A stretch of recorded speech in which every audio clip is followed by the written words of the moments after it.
So now we are moving towards Matthew Arnold, who is a poet and a critic. He was born in 1822 and died in 1888. His main focus was on contemporary social issues, and as a profession, he had this job of inspector of schools, and he remained in this profession for 35 years. If we talk about his poetry, he is considered to be the third great Victorian poet, along with Tennyson and Browning being the first one and second one. Among his famous poems, we have Sohrab and Rustam, that was published in 1853, and its main theme was inspired and taken by a Persian poem, Shahnama, also entitled as Book of Kings, and this particular poem was written by a Persian poet, Firdaus. He took this idea of the poem from this Persian poem, Shahnama. Then we have the Scholar Gypsy. The Scholar Gypsy is considered to be Arnold's most famous and most popular poem. It is basically an elegy, and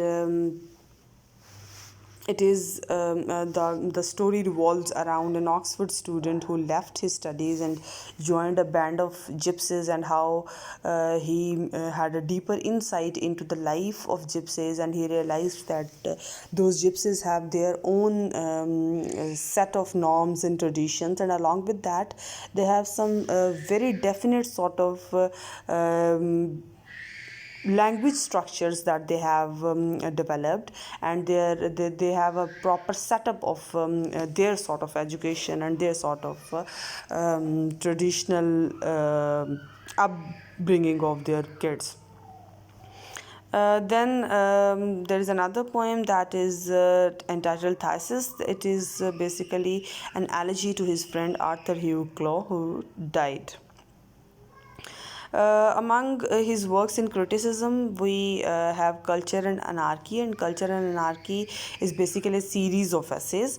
और Culture and Anarchy के अंदर जो है उसने अपना एक main जो उसका ओवरऑल क्रिटिसिज्म का जो आइडिया है आर्नल्ड का, वो इसमें हमें नज़र आता है, which is the best which has been thought and said in the world.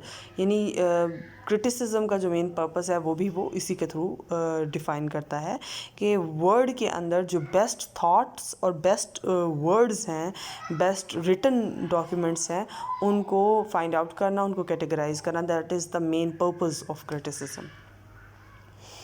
Then we have another essay that is Literature and Dogma, and Literature and Dogma is basically focused on a plea for the liberality in literature, that literature needs to be liberal and it shouldn't be hindered by our religious, social and political constraints. It shouldn't be guided by such matters, because literature needs to be independent and more liberal.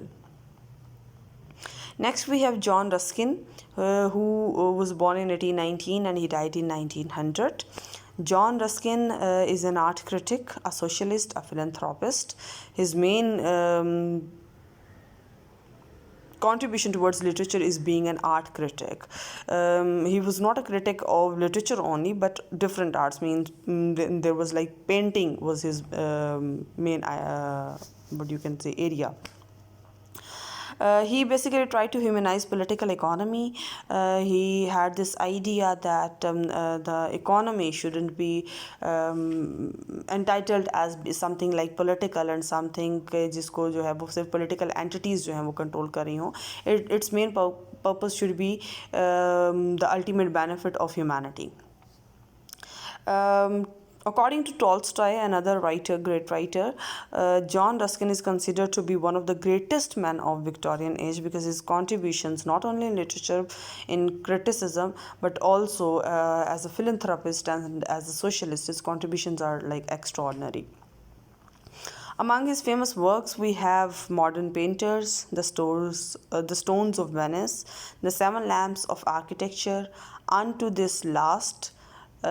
This particular work basically influenced Mahatma Gandhi a lot. She was quite a big fan of it, and she was quite good, greatly influenced by it. Then we have The Crown of Wild Olive. Next one is Aldous Huxley, he was born in 1894 and died in 1963.